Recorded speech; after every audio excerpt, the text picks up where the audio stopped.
So you can see how orderly and ordered the man was.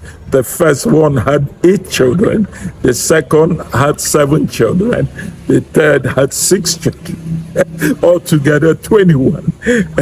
And of all those children, 21 children, 9 were boys. The first wife had 3 boys, second wife had 3 boys, the third wife had 3 boys. He was also at some point appointed as a director representing Eastern Nigeria at the Central Bank. He was at some point the chairman of Eastern Nigeria Scholarship Board. And this is a man who had limited education. The first mayor of Enugu, incidentally, was a man called Atini, a northerner. That is how Nigeria was at the time. You know, a northerner could come here and become mayor. Hello, this is Creative Law TV. We are live and direct in Enugwu-Ukwu Nwandu in the house of the great man, Chief Arinze Daniel Nwandu, the first architect, and when Anibo, the whole Anibo. So this is his house. We are going to meet one of his children and one of his sons to tell us about his father. This house is more than 70 years where I am now. And you people will see the design and the kind of person we are talking about. Let's go. My name is Arthur Obiefuna Nwandu, Oba Odumodu. I'm from Enugwu-Ukwu. In fact, my village is Etiti Awovo. Though where we are is called Umuezu Awovo, which is a neighboring village to Etiti Awovo, where I hail from, where the Nwandu family of Enugwu-Ukwu hails from. I must say I'm very flattered to hear you mention my father in this light. Yes, it is true. My late father was the traditional prime minister of Enugwu-Ukwu. Oba, the first Oba of Enugwu-Ukwu, under the leadership of Osita Aguna, the late Osita Aguna of blessed memories, if I should say. Oba Daniel Arinze Nwandu honestly doesn't need much introduction in terms of his antecedents, what he achieved in his lifetime. You know, he was a man of very humble beginnings. You know, he lost his father at a very young age.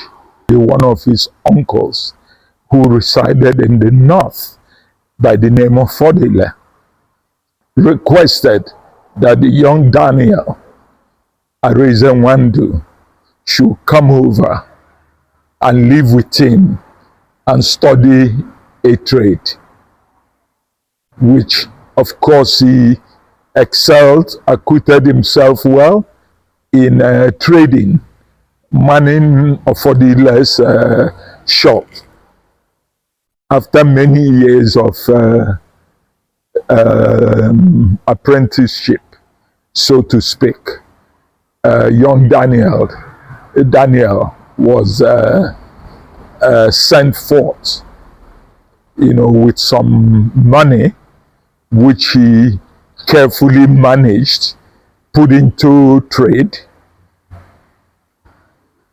where he started purchasing mangala fish, dry fish from the north. With the little resources that he had, he would purchase mangala fish and will, you know, carry it down to the east and then buy some other things, fabric and so on and so forth, and bring and take them back to the north. And he kept doing this until he built up a little, should I say, I don't want to blow his trumpet, but he built up some money, doing that trade.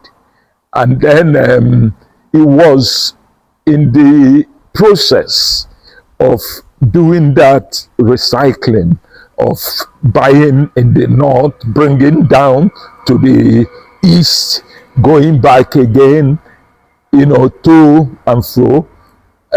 He even acquired a nickname, Johnny. They started calling him Johnny Mangala because of the Mangala fish that he was bringing down to the east. In his quest to stabilize himself in his trading, he got interested in the building trade, which I would say is something that is synonymous with Enugwu-Ukwu people.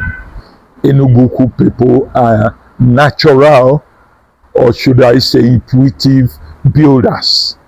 Most of them they have building, construction, contracts in their DNA. And the same was applicable to my late father, who, in as much as he did fairly well in trading, but still ended up venturing into construction.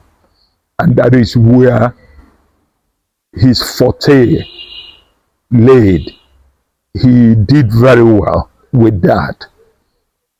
He used to go and do kind of petty contracts, supplies to the Oyibo builders those days. And in so doing, he started acquiring the skill, because he saw that what they were doing was not rocket science. He felt he could do the same. So after a period of time of supplying building materials and all that to them, he now became an accomplished builder himself, from doing small contracts here and there. And eventually he teamed up with his partner, a brother of his from Enugwu-Ukwu, the late Dennis Okafor Nwawulu, the home of Enugwu-Ukwu. So both of them had what you may call the most successful partnership at the time, because both of them, as partners, they knew their strengths in that business. My father knew where his strength was.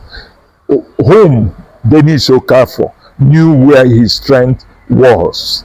It's almost like saying, Fara, in Igbo I say, Fana abwa wenge fa, onya na abwa wenge, onya na abwa wenge.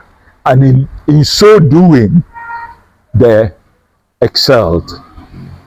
They formed a company called Eastern General Contractors, which became a household name.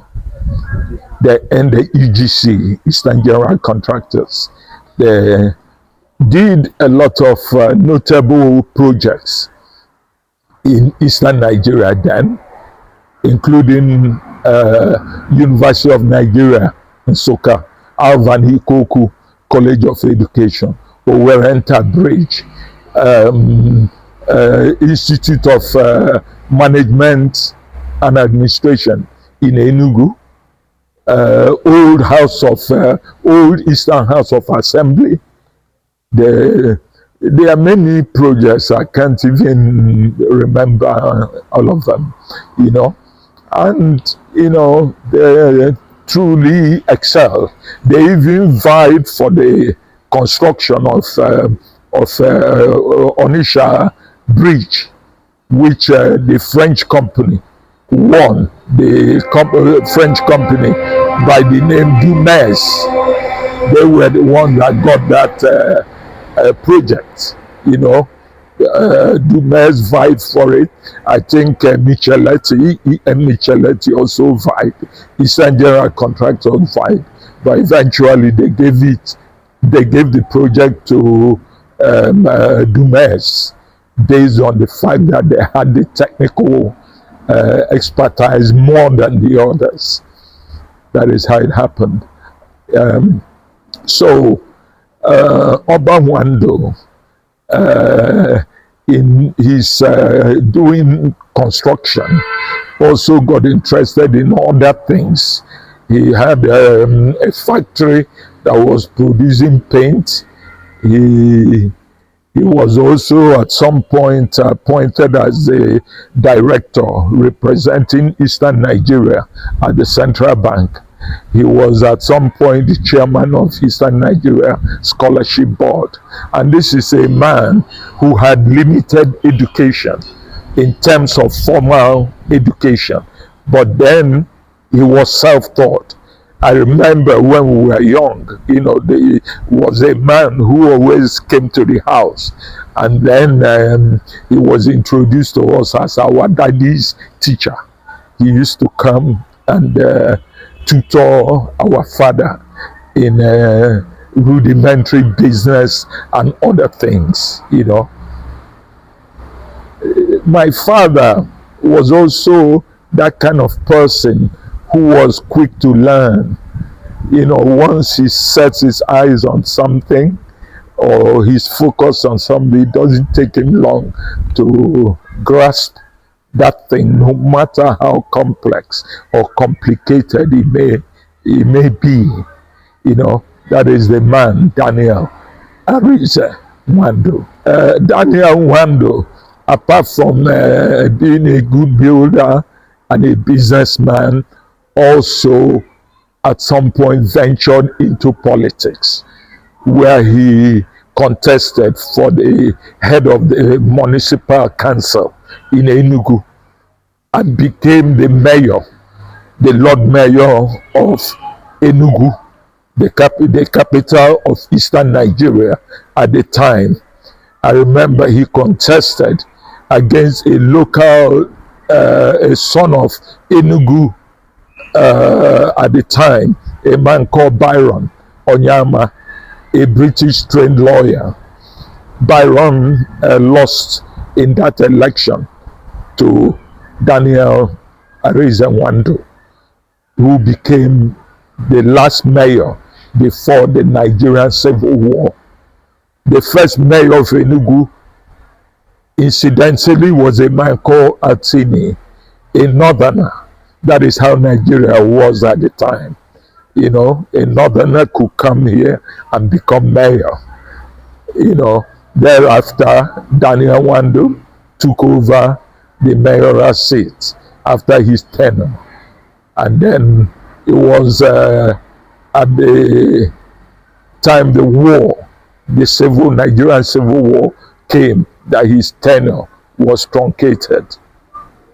But otherwise, he would have carried on for a little while. Yeah, apart from my father's sojourn into politics, my father was also what you may call a typical Igbo man, an Igbo man that believed so much in what Igbo land, you know, was all about. So he got into the traditional aspect of life as an Igbo man, where he became an Ozo, as always. At a point he became an Ozompo because his father had passed. So he was entitled to become Ozompo. If your father is still living, you cannot be Ozompo. Of course, he later became chief, and you know, now, you know, kind of ascended through the hierarchy. And at some point, the Igwe Osita Aguna of blessed memory appointed him as his Onowu, which, as we know, is also called the Prime Minister. And he became the Oba, the first Oba. Before, I'm not aware of any other person that was Oba before him. And you see in the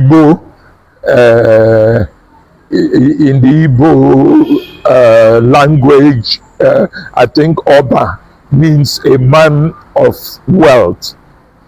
Oba means, we associate that with Ban. Ban is a place where Igbo men store their wealth, and yam is part of what, you know, distinguishes you as a man of means, a man of wealth. So he became the Oba because, you know, he had done very well in his business life. As it were, being a Freemason, you know, that gave him leverage over others in terms of building, the art of building and construction. He mastered it so well, and most buildings that he or contracts he executed, building contracts, there was always something unique about this, the quality in the buildings that he erected. I need to also tell you a little bit about the man, Daniel Arinze Nwandu, Oba Asimonyemene of Enugwu-Ukwu. Daniel Arinze Nwandu Oba was born in the year 1918. You know, 1918. And then he progressed in life. At some point, he got married to his first wife, Susan Mboyibo Nwandu. After that, who had 8 children for him. Actually, she had 9, but I think 1 was lost at infancy. And then later married my mother, the second wife, Alice Adeze Nwandu, from Okuzu. The first wife was actually from a neighboring village called Nofia. Nofia is part of the NRI clan, but my mother comes from Oyi, Okuzu, in Oyi, and my mother had 7 children, and then he married his last wife, his third wife, Equitos, Edith Nwandu, who had 6 children. So you can see how orderly and ordered the man was. The first one had 8 children, the second had 7 children, the third had 6 children, altogether 21. And of all those children, 21 children, 9 were boys. The first wife had 3 boys, second wife had 3 boys, the third wife had 3 boys. Though we lost one of our brothers from the third wife. We lost him a couple of months back, you know, so the burial is, you know, coming up in September. Yeah. So you can see the man was a very well-grounded man in Igbo tradition and on how to go about things. As having talked about his family, the children and all that, my father actually passed away at the age of 63 in the United Kingdom. He passed, like I said, in the United Kingdom, That was in 1981, 5th of May, to be precise. That was when he passed. And as you can see, he was buried in his Obu. The tomb is right there in the Obu. His two wives, who have now passed, they are buried behind him, at the head of the Obu. Your questions are very interesting. You're asking about the legacy he left behind. I would say that, the Nwandu family, by and large, have acquitted themselves very well, bearing in mind who started all this. Daniel Arinze Nwandu. He honestly left very big shoes behind. I wouldn't say it's been easy. 9 sons, and all the 9 sons, most of them are actually in that same field of construction. I know one thing my father always did, whether it was by design or just instinct or intuition, he always kind of directed us towards the building trade and industry. That is why I ended up studying architecture. Most things I did were in the building field, just like my eldest brother, who also, studied architecture. I have a brother who studied quantity surveying. I have other brothers who did business management and estate management and different courses like that. So all these things were in line of what he left behind. So we try to kind of fill that shoe, or big shoes, I would say. One person couldn't fill it alone. So it was like all of us tried to fill it. Right. So I think he did very well. He did very well, considering the level of formal education that he had. It was truly, a great man, if I have to use that word. Here in the southeast, or should I say eastern Nigeria, People's Club at a point became an identity, a symbol for men who have acquitted themselves in their chosen profession. They always gravitated towards the People's Club, where they would meet business associates and like minds. So People's Club those days was the place to be at. So he was part of the People's Club. Talking about the Gen Z, isn't it what you call it? The new generation, Generation Z or Z. You see, a lot of them, I don't know why it says that they are in so much of a hurry. The virtue of, patience being a virtue is no longer part of our life as in Igbo. Everyone, all the new generation today, they all want it now.